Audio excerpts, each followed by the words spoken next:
acuerdas de cómo pasasteis la frontera? Sí, con papeles, porque mi madre hizo pasaportes.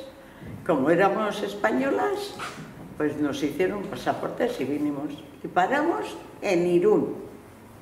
En Irún paramos, tuvimos que cambiar ahí. Y le vimos a mi madre que lloraba. ¿Qué te pasa? ¿Qué te pasa?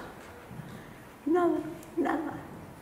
Y luego estaba al lado de unas mujeres que hablaban el euskera. Y ella no lo entendía y se puso a llorar, de pena, porque ella nació en Ibarra.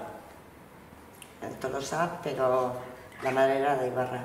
Sí, como que no entendía, y por eso que se había olvidado el euskera, que se había olvidado, y cómo lloraba.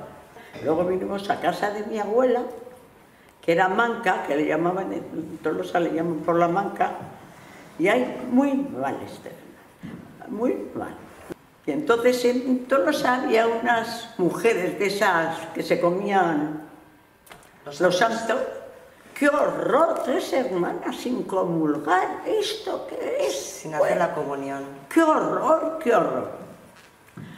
Nos hicieron a las 3 vestidos, porque claro, no había pequeños panes.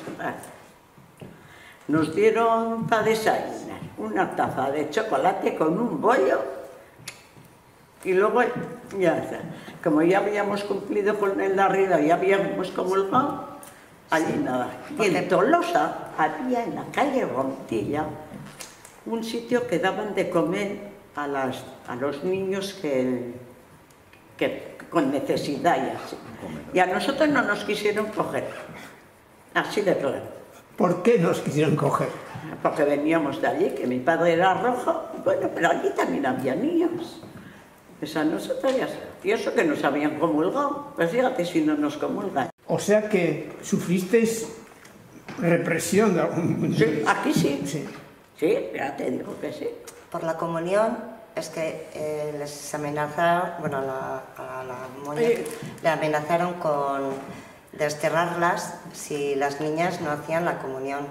Entonces la moña pues, accedió a que hicieran la comunión y hay fotos de las 3 que hacen como una escalera vestidas iguales. ¿Tienes tú esa foto? Yo creo que sí. Sí, pues a ver si me la dejas. Y por eso, porque la moña era laica, atea. Bueno, Atea, éramos... y la mamá también se ha criado así. Sí. Nos hemos criado así.